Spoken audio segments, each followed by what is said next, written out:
مزید تربیت دینے پر وہ جو ہے کسی خاص میدان میں بہت ہی اعلیٰ مقام حاصل کر سکتا ہے، وہ ہے رویہ کہتے ہیں کسی چیز یا ادارہ یا شخص کہتے ہیں جو ہے کسی شخص کا ریسپانس، ریڈینس ٹو ریسپانس کہتے ہیں رویے کو، یہ پازیٹیو بھی ہو سکتا ہے، نیگیٹو بھی ہو سکتا ہے، یہ ہے۔ اگلا سوال ہے سزا سے بچنے کے لیے اطاعت، یہ مرحلے کولبرگ کے نظریے اخلاقی فروغ کے درج ذیل مرحلے سے تعلق رکھتا ہے۔ کولبرگ کے اخلاقی نشو و نما کا جو نظریہ ہے مورل ڈیولپمنٹ کا، اس میں جو ہے 3 سٹیجز بتائے گئے ہیں، پری کنونشنل لیول، کنونشنل لیول اور پوسٹ کنونشنل لیول۔ یہ جو سزا سے بچنے کے لیے اطاعت ہے، یہ جو ہے پری کنونشنل لیول ہے، خبر رواجی مرحلہ۔ اگلا سوال تحریری مقابلے میں حصہ لینے کی خواہش رکھنے کے باوجود خراب مظاہرے اور انعام نہ ملنے کے ڈر سے مقابلے میں حصہ نہ لینا، یہ اس قسم کا حفاظتی اقدام یعنی ڈیفنس میکانزم ہے۔ تحریری مقابلے میں حصہ لینے کی خواہش ہے، لیکن اس کے اندر ایک گمان ہے کہ مظاہرہ خراب ہو جائے گا، یعنی اس کا جو ہے پرفارمنس خراب ہوگا یا انعام نہیں ملے گا، اس خوف سے جو ہے وہ امتحان میں یا مقابلے میں حصہ لینا ہی چھوڑ دیتا ہے۔ اسے کہتے ہیں حالات سے ڈر کر بھاگ جانا، اسے کہتے ہیں وتھڈرال یعنی گریز۔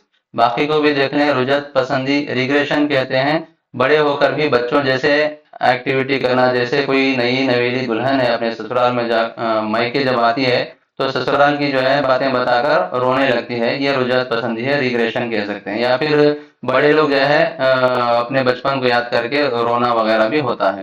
شناخت کہتے ہیں یہ آئیڈینٹیفیکیشن کو، کہ جو شخص اپنی زندگی میں کچھ حاصل نہیں کر سکتا، اپنے بچہ کو ہی حاصل کرتا ہے تو اس میں جو ہے اسے دیکھ کر اپنے آپ حاصل کیے جیسا محسوس کرنا، یہ شناخت ہے، آئیڈینٹیفیکیشن۔ اخراج ذات کہتے ہیں پروجیکشن کو۔ پروجیکشن کا مطلب ہے جو شخص اپنے آپ کو اچھا سمجھتا ہے، نیک سمجھتا ہے، وہ دوسروں کو بھی نیک سمجھے گا۔ اسی طرح سے اگر کوئی رشوت خور ہے تو ساری دنیا کو بھی رشوت خور سمجھے گا۔ اس طرح سے اس کا جو انٹرنل فیلنگ ہے وہ دوسروں پر تھوپنا پروجیکشن ہے۔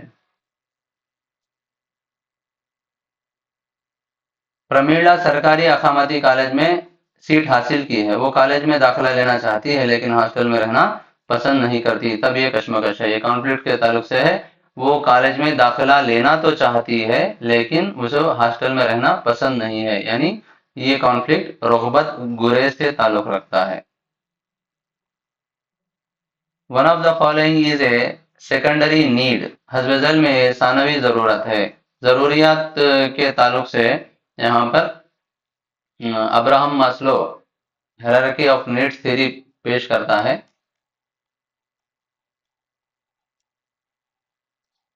ہیرارکی آف نیڈس تھیوری، یہاں پر ضروریات کو دیکھتے ہیں تو غذا، نیند اور پانی یہ ہر انسان کے لیے ضروری چیزیں ہیں، جبکہ شناخت یہ سیکنڈری چیز ہے، ثانوی ضرورت ہے۔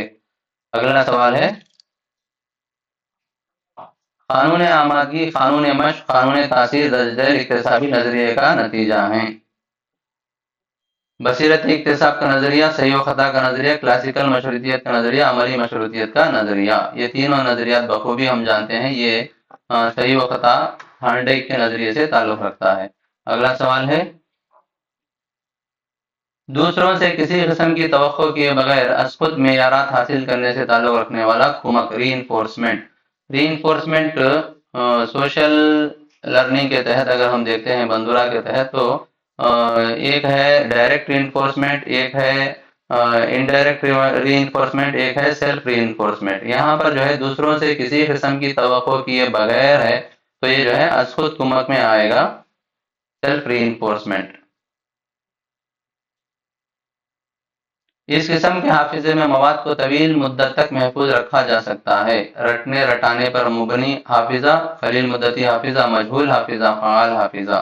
طویل مدت تک مواد کو یاد رکھنا وہ ایکٹیو حافظہ کے تحت ہوتا ہے۔ ایکٹیو حافظہ اسے کہتے ہیں جب کوئی آدمی کر کے سیکھتا ہے، لرننگ بائی ڈوئنگ، کر کے سیکھتا ہے، خود سے ایکٹیولی پارٹیسپیٹ ہو کے سیکھتا ہے، تو تجربات کے ذریعے سے سیکھتا ہے، تو ایسا سیکھنا اس کے لیے جو ہے اس کے حافظے کو بڑھاوا دے گا اور طویل مدت تک اس کے حافظے میں چیزیں محفوظ رہ سکتی ہیں۔ نیکسٹ، آنکھوں کے سامنے موجود منظر کو ماضی میں نہ دیکھنے کے باوجود ایسا تصور کرنا کہ یہی منظر ماضی میں دیکھا گیا ہے، اس قسم کا تصور کہلاتا ہے۔ تو یہ تصور جو ہے آپشن دیکھیے، Zeigarnik effect, halo effect, deja vu, gestalt effect, اسے کہتے ہیں ڈیجاوو، التباس شناخت۔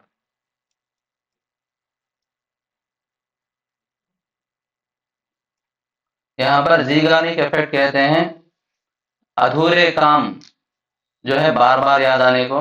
ہیلو افیکٹ ریٹنگ اسکیلس میں آنے والا ایک ڈیفیکٹ ہے، اور گیسٹالٹ افیکٹ جو ہے اس سے تعلق نہیں رکھتا۔ حفظ ذہن میں یہ حافظے کو بڑھاتا ہے، حافظے کو انہینسمنٹ اس کے ذریعے سے ملتی ہے میموری کو۔ آپشن دیکھیے، ریپریشن، ڈسیوز، انٹرفیرنس، موٹیویشن، یہ سب جو ہے دباؤ ہو یا عدم استعمال ہو یا مداخلت ہو، یہ ساری چیزیں حافظے کو کم کرتی ہیں، جبکہ محرکے سے حافظے میں اضافہ ہوتا ہے۔ غیر ملکی زبان کے صحیح تلفظ کے سیکھنے میں مادری زبان کا اثر، اس موقع پر ہونے والی اکتساب کی منتقلی یہ ہے۔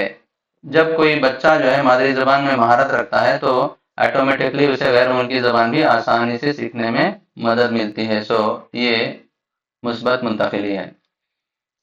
گھنٹی بجانے پر لعاب خارج ہوا جیسے مشروط رد عمل کا رفتہ رفتہ غائب ہونا کہلاتا ہے۔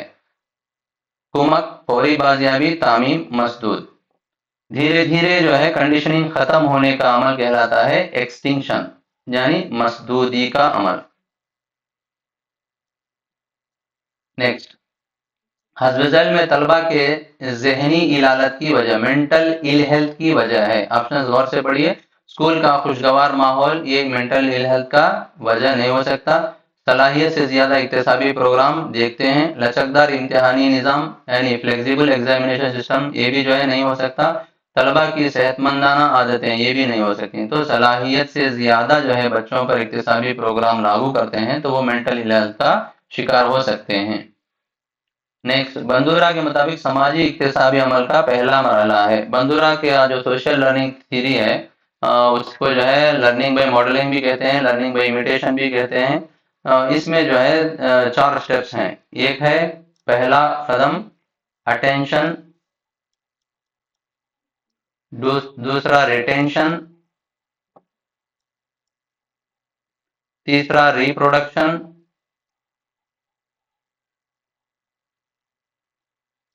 چوتھا جو ہے ری انفورسمنٹ۔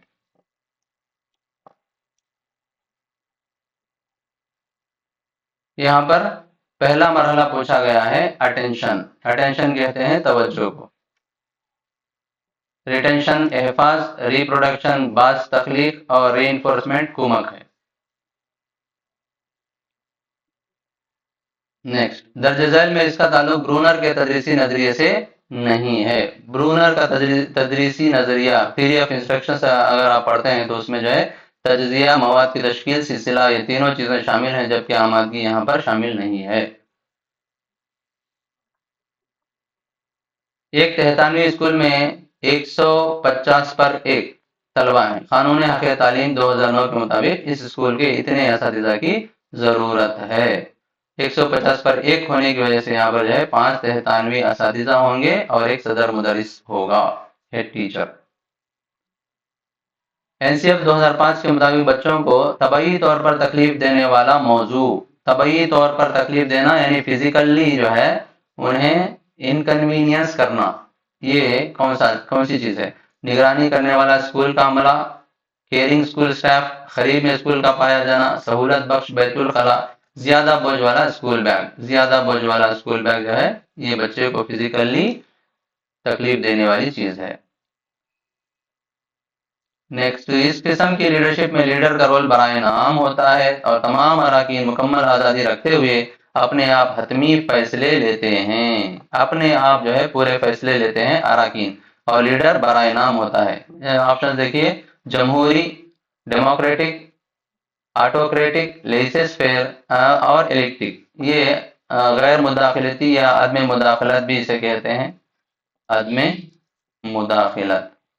لیسس فیئر جو ہے یہ ورڈ ہے، یہ فرینچ زبان کا ہے، فرانسیسی لفظ ہے۔ جس کے معنی ہیں عدم مداخلت۔ نیکسٹ، کارل روجرز کا پیش کردہ مشاورتی طریقہ یہ ہے۔ کاؤنسلنگ کا طریقہ: ہدایتی مشاورت، غیر ہدایتی مشاورت، منتخب مشاورت، غالب مشاورت۔ کارل روجرز نے جو ہے نان ڈائریکٹو کاؤنسلنگ کو پیش کیا، غیر ہدایتی مشاورت، جبکہ ہدایتی مشاورت ڈائریکٹو کاؤنسلنگ کو پیش کرنے والا ولیمسن ہے، اور منتخب مشاورت کو پیش کرنے والا ایف سی تھورن ہے۔ اگلا سوال، درج ذیل میں قابل تعلیم ذہنی معذورین ہیں، یعنی ایجوکیبل مینٹلی ریٹارڈیڈ۔ انتہائی ذہنی معذور، انگلش میں دیکھ لیتے ہیں، profound mentally retarded, severe mentally retarded, moderate mentally retarded, mild mentally retarded. Mild mentally retarded جو ہیں یہ جو ہے ایجوکیبل مینٹلی ریٹارڈیڈ ہیں، ان کو تعلیم دے سکتے ہیں۔ نیکسٹ، درج ذیل میں ایک ذہنی وسیلہ ہے، انٹلیکچوئل ریسورس وسیلہ ہے، سائنسدان، آبشار، زرعی حلقے، چڑیا گھر۔ یہ انٹلیکچوئل ریسورس جو ہے یہ سائنسدان ہیں، سائنسدان سے انٹلیکچوئل سیکھنے کو بہت کچھ ملتا ہے۔ تشکیلی جانچ میں مختصر امتحان، تشکیلی جانچ کہتے ہیں فارمیٹو ٹیسٹ کو، اس میں جو ہے جو شارٹ ایک چھوٹا سا سلپ ٹیسٹ لیا جاتا ہے، اس کے لیے دی جانے والی قدر یعنی کتنے مارکس کا ہوتا ہے، 10 نشانات، 20 نشانات، 25 اور 15۔ سلپ ٹیسٹ جو ہے فارمیٹو ٹیسٹ کا وہ 20 مارکس کا ہوتا ہے، اور بقیہ 3 کمپوننٹس اور چیزیں ہیں جو 10 مارکس کے ہوتے ہیں، جیسے کلاس روم میں بچوں کی شراکت ہے وہ 10 مارکس کا ہوتی ہے، اور بچوں کے نوٹ سے لکھنے کا جو ہوتا ہے وہ 10 مارکس ہوتا ہے، اور 10 مارکس جو ہے پروجیکٹ ورک کا ہوتا ہے، اور 20 نشانات جو ہے وہ سلپ ٹیسٹ کے ہوتے ہیں۔ ٹوٹل 50 مارکس کا فارمیٹو ٹیسٹ ہوتا ہے، فارمیٹو اسسمنٹ۔ شکریہ آپ لوگوں کا، thank you for watching our videos. For more videos and latest updates, please follow our YouTube channel Learn with Azad.